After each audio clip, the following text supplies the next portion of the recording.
آمی لرزد تنم از مقبولی چشمای تو.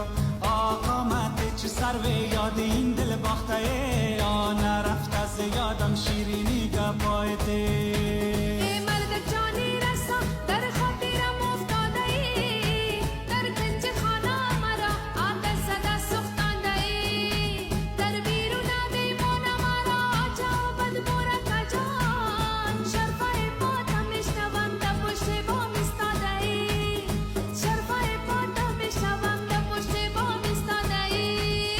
دختر خانه چی کنه سر و دیوار زنه، نام بچه کا بگیره و را پدر دار زنه، نام بچه کا بگیره و را پدر دار زنه.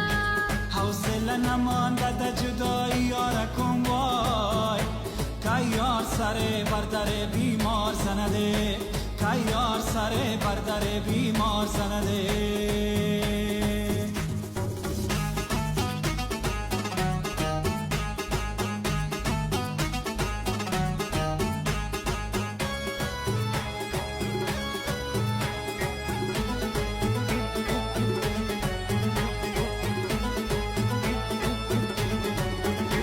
جوان بچه رمه گوسفندارمه، تیه بچه گر خوردم و مردن دارمه. حالتی جانم کسی واقف نبوده، یک میدک قشلاقی جگر بندارمه، یک میدک قشلاقی جگر بندارمه. هر قدمت را بمان بر روی چشمانم جگر، خوش ندارم لحظه باشم ز تو من بخبر، خوش ندارم لحظه باشم ز تو من بخبر. بچه آمد نمیخواهد تو باشی در کنار، ای خدا سازد خرابش تا بگردد در بدر، ای خدا سازد خرابش تا بگردد در بدر.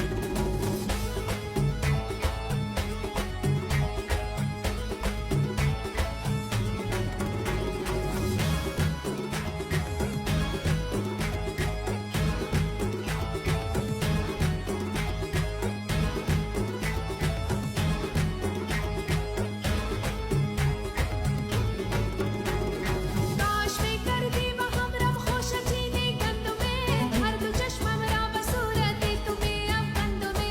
درد دل دارم چی سود درمان کنم ای خدا جان، این جدایی تلخ مانند زهر گشتمی، این جدایی تلخ مانند زهر گشتمی. طاقت یک لحظه دوری تنها دارم خدا، گر نباشی در برم ای جان کوهستان جدا، گر نباشی در برم ای جان کوهستان جدا. هیچ نرود از دلکم شیرین سخن کلامات، روی گندم ابرو گشتم داری دختر والا، روی گندم